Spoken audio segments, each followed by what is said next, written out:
Why did Jesus wash the disciples' feet? In Jesus' time, people walked in sandals along dusty roads.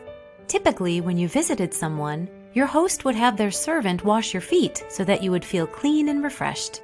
Washing someone's feet was considered to be a job for someone with low status. But for the night of the Passover supper, since Jesus and his 12 apostles were only using an upper room, there was no official host.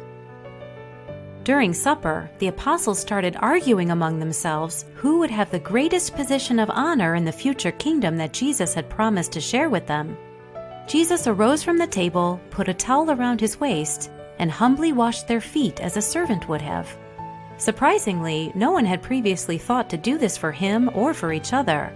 It seems that none of them were willing to take on a servant's position. But Jesus was.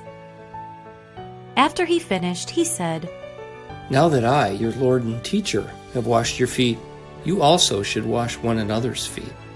I have set you an example that you should do as I have done for you.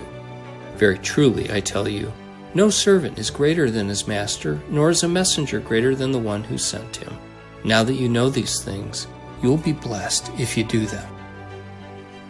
In other words, if you understand, appreciate, and sincerely practice this lesson about serving that I have taught you, you will be blessed in my service and in God's future kingdom.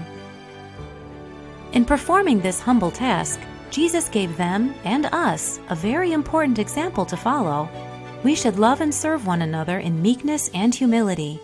We should not consider any form of service too beneath us to be performed for each other's comfort and benefit.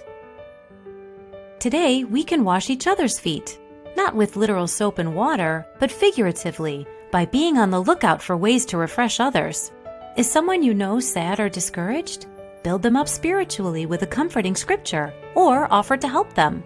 In this way, we are figuratively washing their feet, by blessing and refreshing them with our love, kindness, and attention. The focus will rightly be on them and not on us. Galatians says, "Serve one another in love." So, why did Jesus wash the disciples' feet?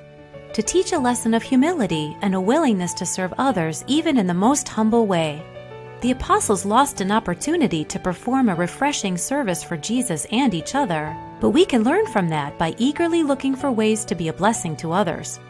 How can you figuratively wash someone's feet today? Thank you for liking and subscribing.